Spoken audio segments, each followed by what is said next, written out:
Shalom jemaat Tuhan yang terkasih, dalam nama Tuhan Yesus dimanapun kita berada, saya percaya kita semuanya dalam keadaan baik. Mari saat ini kita mau mengambil bagian untuk memuji dan menyembah Tuhan.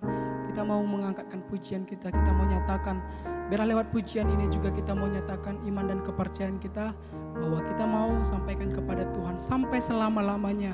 Hanya Tuhan Yesus saja yang menjadi juru selamat dalam kehidupan kita. Satu-satunya Tuhan dalam kehidupan kita, amin. Haleluya.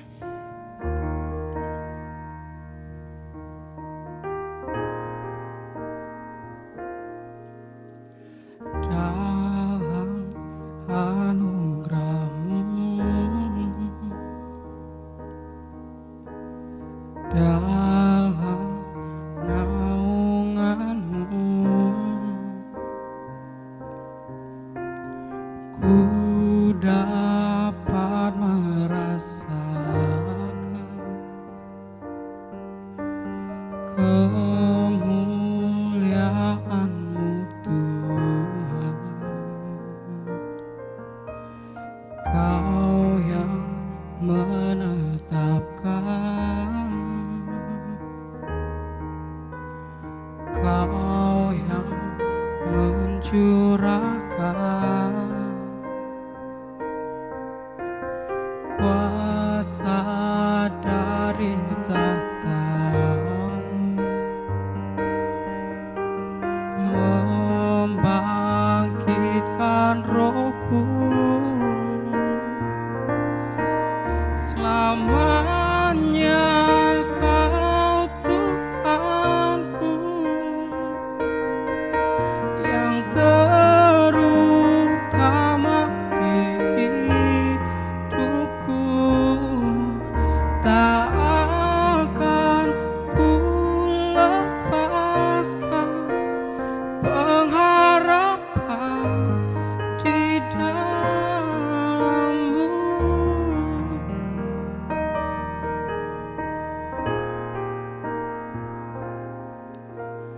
Dalam anugerah-Mu,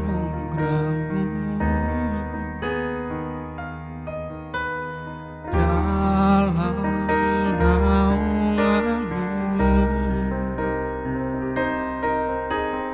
ku dapat merasakan kemuliaan-Mu Tuhan. Kau yang menetapkan, Kau yang mencurahkan kuasa dari tahta-Mu, membangkitkan rohku. Selamanya Kau Tuhanku, yang terutama di hidupku. Tak akan ku lepaskan pengharapan di dalam-Mu. Selamanya Kau Tuhanku, yang terutama di hidupku. Tak akan ku lepaskan pengharapan di dalam-Mu.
pribadi yang mengenal hatiku, tiada yang tersembunyi bagimu.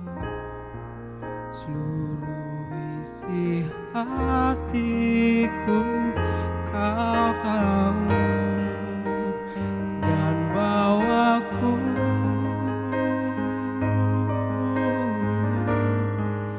untuk lebih dekat lagi padamu, tinggal dalam indahnya dekapan kasih-Mu.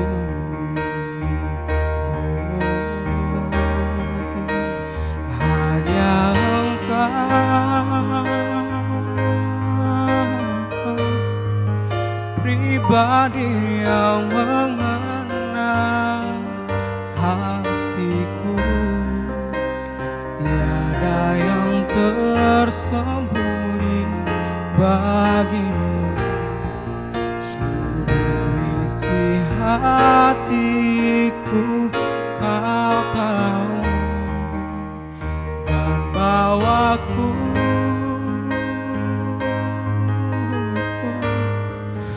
untuk lebih dekat lagi padamu, tinggal dalam indahnya dekapan kasih-Mu.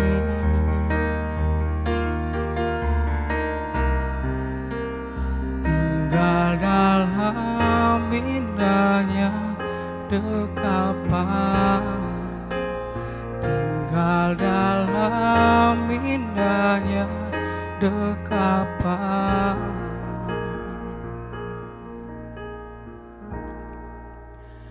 kasih-Mu.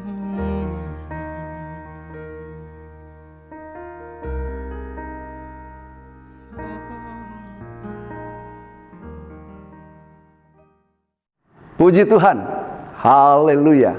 Shalom Bapak Ibu, saudara-saudari yang dikasihi dan diberkati oleh Tuhan kita Yesus Kristus dimanapun Bapak Ibu berada. Kita ketemu kembali pada hari ini Minggu tanggal 6 September 2020. Saya ingin menyapa Bapak Ibu terlebih dahulu dengan ucapan Happy Sunday, selamat hari Minggu.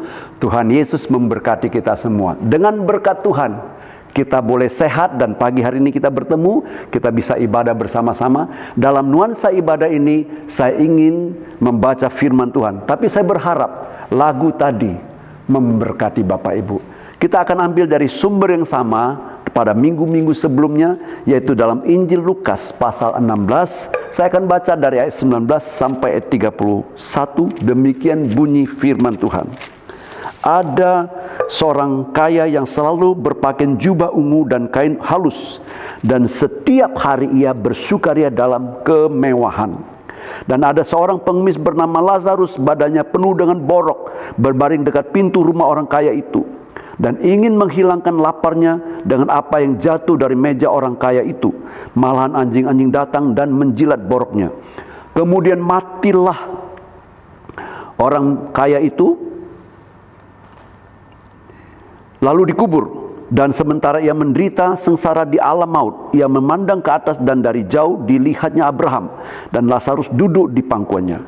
Dan ia berseru katanya, "Bapa Abraham, kasihanilah aku, suruhlah Lazarus supaya ia mencelupkan ujung jarinya ke dalam air dan menyejukkan lidahku, sebab aku sangat kesakitan dalam nyala api ini." Tetapi Abraham berkata, "Anak, ingatlah bahwa engkau telah menerima segala yang baik sewaktu hidupmu, sedangkan Lazarus segala yang buruk. Sekarang ia mendapat hiburan dan engkau sangat menderita. Selain daripada itu, di antara kami dengan engkau terbentang jurang yang tak terseberangi, supaya mereka yang mau pergi dari sini kepadamu atau mereka yang mau datang dari situ kepada kami tidak dapat menyeberang." 27. Kata orang itu, "Kalau demikian, aku minta kepadamu, Bapa, supaya engkau menyuruh dia ke rumah ayahku, sebab masih ada 5 orang saudaraku, supaya memperingati mereka dengan sungguh-sungguh agar mereka jangan masuk kelak ke dalam tempat penderitaan ini. Cukup sampai di sini, kita berdoa dulu. Terima kasih Bapa di surga, terpujilah nama Tuhan kekal sampai selama-lamanya. Tuhan, kiranya engkau memberkati firman Tuhan ini, supaya kami semua diberkati. Berkati juga hamba-Mu yang akan menyampaikan firman Tuhan, supaya oleh berkat dan pertolongan-Mu kami boleh dimampukan untuk menyampaikan firman Tuhan. Terima kasih Bapa, dalam nama Tuhan Yesus kami berdoa dan ucapan syukur. Amin. Puji Tuhan Bapak Ibu Saudara kekasih dalam nama Tuhan Yesus Kristus. Saya akan membaca sebagai ayat pokok kita pada pagi hari ini, yang terambil dalam ayat yang ke-28. Demikian bunyi firman Tuhan. Sebab masih ada 5 orang saudaraku, supaya ia memperingati, di garis bawahi memperingati, ya, mereka dengan sungguh-sungguh agar mereka jangan masuk kelak ke dalam tempat penderitaan ini. Nah, izinkan pada pagi hari ini saya ingin memberikan tema firman Tuhan dengan judul waspadailah arah hidupmu. Ya. Stay alert on this journey of life. Baik, firman Tuhan yang kita sudah baca dari sumber yang sama minggu lalu, kita diperdengarkan dengan tema bahwa firman Tuhan adalah cermin hidupku, hidupmu, hidup kita semua. Tentu bagi hidup 5 orang saudara daripada orang kaya yang masih tinggal di rumah ayahnya. Dan kita imani dan kita yakini bahwa 5 orang saudara orang kaya yang masih tinggal di rumah ayahnya, itu gambaran kita yang masih hidup di bumi yang fana ini. Ya. Nah, ketika Bapak Abraham menjawab pertanyaan, keinginan daripada orang kaya agar Lazarus dibangkitkan dan pergi ke rumah ayahnya, sebab masih ada 5 saudaranya yang masih hidup, untuk diperingati supaya mereka sungguh-sungguh kelak memperhatikan, supaya akhir hidup mereka jangan seperti dia yang berakhir di dalam jurang siksaan api, nyala api kekal dalam neraka. Tetapi jawab Bapak Abraham, ada pada mereka kesaksian Musa dan para nabi yang kita yakini dan percaya itu adalah firman Tuhan. Dengan demikian kita berkesimpulan, sebenarnya orang kaya itu semasa hidupnya apabila dia sungguh-sungguh sema kepada firman Tuhan, maka dia akhir hidupnya tidak akan berakhir seperti yang dialami itu, tetapi akan seperti Lazarus di pangkuan Bapak Abraham, atau kita katakanlah di surga. Dengan demikian sebenarnya firman Tuhan itu sudah cukup memadai untuk menuntun perjalanan hidup dia. Karena firman Tuhan sudah sedemikian luar biasanya, rencana Allah tertuang dalam firman Tuhan, bahwa rencana Allah supaya semua umat manusia selamat dan kembali kepada pangkuan Bapa di surga, Allah kekal selama-lamanya. Sebab setelah manusia jatuh ke dalam dosa Adam dan Hawa, Tuhan mempunyai rencana supaya setiap manusia kembali diselamatkan. Itu sebabnya Allah Bapa berinkarnasi di dalam tubuh manusia yang disebut Yesus Kristus, yang dikenal sebagai Immanuel, Allah beserta dengan manusia, yang berkata kepada kita. Ingat, Yesus katakan, perkataan-perkataan yang kukatakan adalah roh dan hidup. Jadi Yesus pernah berkata, dia berkata begini, tidak ada seorang pun sampai kepada Bapa kalau tidak melalui aku. Karena dia katakan secara lengkap begini, akulah jalan dan kebenaran dan hidup. Tidak ada seorang pun datang kepada Bapa kalau tidak melalui aku. Sedemikian rupa Allah mengatur perjalanan hidup kita dengan memberikan firman Tuhan sebagai cermin hidup kita. Nah, kalau kita sebagai 5 saudara, gambaran 5 saudara yang masih hidup, mau bertobat, jadikan firman Tuhan sebagai cermin kita yang mengatur, mengarahkan langkah hidup kita, maka kita pasti akhirnya akan selaras dengan tempatnya Lazarus, yaitu di pangkuan Bapak Abraham atau di surga kekal. Tetapi bagi orang kaya ini, mengapa sampai terjadi demikian? Saya meyakini ada sesuatu yang memperdaya dia, yang mengarahkan langkah hidup dia, yang menipu dia, sehingga arahnya terbelokkan, tidak fokus lagi kepada arah perjalanan hidup dia untuk sampai kepada surga kekal. Itu sebabnya firman Tuhan katakan demikian, ya, bahwa ketika Yesus katakan bahwa akulah jalan, kebenaran, dan hidup. Tidak ada seorang pun sampai kepada Bapa kalau tidak melalui aku. Dipertegas lagi oleh firman Tuhan dalam buku yang lain, yaitu dalam Filipi pasal yang ketiga, ya. Filipi pasal 3 ayat yang ke-20 dan 21, demikian bunyi firman Tuhan. Karena kewargaan kita adalah di dalam surga, dan dari situ juga kita menantikan Tuhan Yesus Kristus sebagai juru selamat yang akan mengubah tubuh kita yang hina ini sehingga serupa dengan tubuhnya yang mulia, menurut kuasa yang dapat menaklukkan segala sesuatu kepada dirinya. Jadi kewargaan negara kita adalah surga, dari surga. Arti kata kalau kita hidup di dunia ini, selagi masih hidup, kita ini masih merantau. Halo, orang merantau pasti mau pulang ke kampung halaman. Kampung halaman kita adalah surga kekal. Oleh sebab itu kita harus mengatur hidup kita, menata langkah kita, arah perjalanan kita, jangan sampai menyimpang dan tidak sampai pada tujuan. Hidup kita di dunia ini sama seperti kapal yang berlayar di lautan bebas. Zaman dulu kapal pakai layar, pasti ada kompas yang menuju arah. Kompas yang ada di dalam kapal, kalau tidak rusak, bisa dipakai. Tapi kalau rusak, ya tidak bisa dipakai. Atau kompas yang sudah ada, sama seperti ada kesaksian Musa, ada kesaksian para nabi, tapi oleh nakoda kapal tidak dipergunakan, tidak dijadikan acuan, sehingga kapal itu berlayar saja di bawah angin. Pasti tidak akan sampai pada tujuan. Demikian juga dengan pesawat udara, itu pasti ada radar, ada kompas radar yang akan menuntun dia sampai destinasi bandara udara di mana dia harus mendarat. Demikian hidup kita. Nah, firman Tuhan katakan begini di dalam Mazmur pasal 119 ayat yang ke-105. Firman-Mu pelita bagi kakiku dan terang bagi jalanku. Saya ingin membawa Bapak Ibu ingat pada satu produk. Pernah Bapak Ibu melihat ada sepatu anak-anak yang dibuat yang ada lampunya. Katakanlah anak-anak ini kalau pulang dari mall, mau pulang ke rumah, nah di rumah mati listrik. Ketika anak-anak itu sepatunya ada lampu, maka anak-anak itu berjalan tidak akan terantuk dan tidak akan tersandung.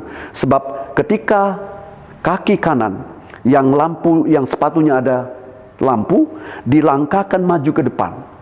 Bersamaan dengan kakinya yang maju ke depan, kaki kanan, maka lampu itu juga bergerak ke kanan. Itu memberikan penerangan yang cukup bagi kaki kiri untuk melangkah maju ke depan, dan seterusnya. Arti kata, penerang ini memberikan penerangan yang cukup bagi langkah kiri maupun langkah kanan, sehingga tidak tersandung dan tidak terantuk. Kalau firman Tuhan katakan, firman-Mu adalah pelita bagi kakiku, terang bagi jalanku, otomatis kalau itu jadi pedoman hidup kita, pasti kita tidak akan tersandung dan tidak akan terantuk. Selain menjadi penerang, lampu itu, pelita itu, juga mengatur langkah kita. Makanya ada lagu yang mengatakan, yang nyanyinya begini, tiap langkahku diatur oleh Tuhan, dan tangan kasih-Nya membimbingku. Di tengah gelombang dunia menakutkan, hatiku tetap tenang teduh. Tiap langkahku, ku tahu Tuhan yang pimpin ke tempat tinggiku di antaranya, hingga sekali nanti aku tiba di rumah Bapa surga yang baka. Tiap langkah kita diatur oleh Tuhan. Kalau kita bertobat dan mau jadikan firman Tuhan pelita bagi kakiku, terang bagi jalanku, yang akan mengatur hidup kita, pasti kita akan tidak tersasar, tidak akan salah arah, tidak akan salah jalan. Tetapi pertanyaannya, mengapa sampai orang kaya yang sudah ada kesaksian Musa dan para nabi, kok akhir hidupnya sampai ke neraka. Kita akan baca kembali ayat firman Tuhan. Saya akan baca ayat yang pertama yang kita baca tadi, yaitu ayat 19. Ada seorang kaya yang selalu berpakaian jubah ungu dan kain halus, dan setiap hari ia bersukaria dalam kemewahannya. Setiap hari ia bersukaria dalam kemewahannya. Ya, orang kaya. Ada pameo yang mengatakan begini, Bapak Ibu jangan tersinggung, ini pameo saja, saya cuma mengikuti. Ada pameo yang berkata begini, orang kaya hari ini makan di mana ya? Besok makan apa? Tetapi lusa siapa yang kita makan? Nah, tiap hari hanya memikirkan bagaimana supaya harta bisa bertambah, dan hatinya cenderung kepada harta kekayaannya. Lihat orang kaya ini, tiap hari bersukaria dalam kemewahan. Sama seperti anak bungsu yang kita dengar minggu lalu. Setelah mendapat pembagian harta dan warisan dari orang tua, dia tinggalkan papanya, tinggalkan rumah orang tuanya. Bukankah firman Tuhan katakan bahwa Bapa di surga digambarkan juga sebagai Bapa jasmani yang ada di dunia ini? Ingat waktu Yesus mengajarkan doa di dalam Lukas pasal 11 ayat 1 sampai 13. Ya, di sana dicerminkan bahwa Bapa di surga digambarkan seperti Bapa di dunia, tetapi Bapa di surga Bapa yang jauh lebih baik lagi, jauh lebih lagi. Nah, kalau dia tinggalkan rumah bapaknya karena harta, firman Tuhan katakan kalau kita tinggalkan Allah sama dengan kita tinggalkan firman Tuhan. Sebab firman Tuhan katakan di dalam Yohanes pasal 1 ayat 1, di sana dikatakan pada mulanya firman. Firman itu bersama Allah, firman itu juga adalah Allah. Kalau kau tinggalkan Allah sama dengan kau tinggalkan firman. Hari-hari hidupnya penuh dengan sukaria, kemewahan. Bapak Ibu Saudara kekasih dalam nama Tuhan Yesus Kristus, hidup kita di atas muka bumi ini hanya perantau, penumpang. Perhatikan hidupmu, waspadai arah perjalanan hidupmu. Sebagaimana tema kita tadi, seorang raja, yaitu Raja Daud pernah berkata, ya, lebih baik satu hari di pelatanan rumahmu, yaitu rumah Allah, daripada 1000 tahun di tempat lain. Raja ini sebagai seorang raja yang sibuk, tetapi dia menyisihkan waktunya, quality time-nya disisihkan untuk bersama Tuhan di dalam rumah Tuhan. Artinya dia memperhatikan firman Tuhan, dia bersekutu dengan Tuhan, dengan intim dia jadikan Tuhan itu teman dekatnya, sahabat dekatnya. Dia bergaul erat dengan Tuhan. Dari mana kita tahu? Karena dia mengatakan lebih baik satu hari dia ada di dalam pelatanan rumah Tuhan daripada 1000 hari di tempat lain. Halo, kalau kita hidup umur 70 tahun, satu tahun 365 hari, berarti umur 70 tahun kita hanya memiliki waktu 25.550 hari. Halo, kalau 25.550 hari kita habiskan semua sama seperti orang kaya. Setiap hari hidup penuh dengan sukaria, kemewahan. Sampai dia lupa harus ada waktu-waktu dia untuk bersekutu dengan Tuhan. Anda juga ingat, jangan sampai lupa tinggalkan ibadah, bersekutu dengan Tuhan. Harus siapkan waktu-waktumu untuk punya quality time dengan Tuhan. Ya, kalau tidak, hatimu kau serahkan kemana? Orang yang mengatakan lebih baik satu hari di pelataran rumah Tuhan, hatinya tercurah kepada Tuhan. Firman Tuhan katakan begini, kalau hati kita tidak dicurahkan ke Tuhan, firman Tuhan katakan begini. Di dalam Matius pasal yang ke-6, saya baca ayat 21, di sana dikatakan begini. Ya. Matius 6 ayat 21. Karena di mana hartamu berada, di situ juga hatimu berada. Halo, kalau hartamu berada di dalam saham, Anda tanamkan uangmu semua di saham-saham, tiap hari Anda pasti akan memperhatikan berita-berita, Anda akan pasang layar televisi yang besar, Anda mungkin akan pasang internet yang paling kuat, supaya setiap hari, setiap jam Anda bisa monitor pergerakan saham. Dan apa-apa saja yang mempengaruhi saham itu. Mungkin yang mempengaruhi saham itu adalah kebijakan daripada Bank Sentral Amerika, atau Bank Sentral Dunia, atau Bank Sentral Asia. Anda akan perhatikan kalau ada terjadi gejolak, mungkin gejolak moneter, atau seperti sekarang terjadi gejolak pandemi COVID, semua terpengaruh, ekonomi terpengaruh, maka Anda akan digejolakkan, dikhawatirkan, bagaimana ya dengan sahamku ya? Turun, Anda nggak bisa tidur. Anda naik, Anda happy, tapi seketika terjun seperti terjun payung, seperti sekarang, kondisi pandemi corona banyak yang terpengaruh, banyak yang dipengaruhi sampai ekonomi ya ada yang minus peningkatan ekonomi. Ini mengakibatkan hati orang itu tiap hari akan memantau, hatinya diarahkan ke hartanya. Karena di mana hartamu berada, di situ hatimu berada. Kalau hartamu engkau tanamkan di dalam kebun, mungkin tiap hari engkau akan lebih baik di kebun daripada di rumah Tuhan. Atau kalau mungkin harta Anda tertanam di properti, mungkin Anda akan terpikir, bagaimana properti itu sudah ada yang jaga belum? Bagaimana kalau nanti korsleting dan lain sebagainya? Semua itu mempengaruhi pikiran hatimu. Ingat firman Tuhan katakan, karena di mana hartamu berada, di situ juga hatimu berada. Orang kaya ini hatinya dimelencengkan kepada kemewahan. Oleh sebab itu firman Tuhan menjadi tidak berbuah. Tidak berbuah. Firman Tuhan katakan di dalam Lukas. Kita akan kembali baca Lukas pasal yang ke-8 ayat 14. Firman Tuhan katakan begini. Yang jatuh, ini firman Tuhan ya. Yang jatuh dalam semak duri ialah orang yang telah mendengarkan firman itu. Dan dalam pertumbuhan selanjutnya mereka terhimpit oleh kekhawatiran dan kekayaan dan kenikmatan dunia. Sehingga mereka tidak menghasilkan buah yang matang. Terhimpit oleh kekhawatiran, oleh kekayaan dan kenikmatan dunia, sehingga arah perjalanan hidup mereka melenceng. Bayangkan kalau kapal di tengah lautan luas, arahnya sudah hilang, pasti tidak sampai pada pelabuhan tujuan.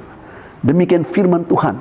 Kalau kita terpengaruh, diselewengkan arah hidup kita oleh hal-hal lain, terutama sekali oleh harta. Kita lihat contohnya, akhir perjalanan hidup orang kaya di dalam siksaan api neraka kekal.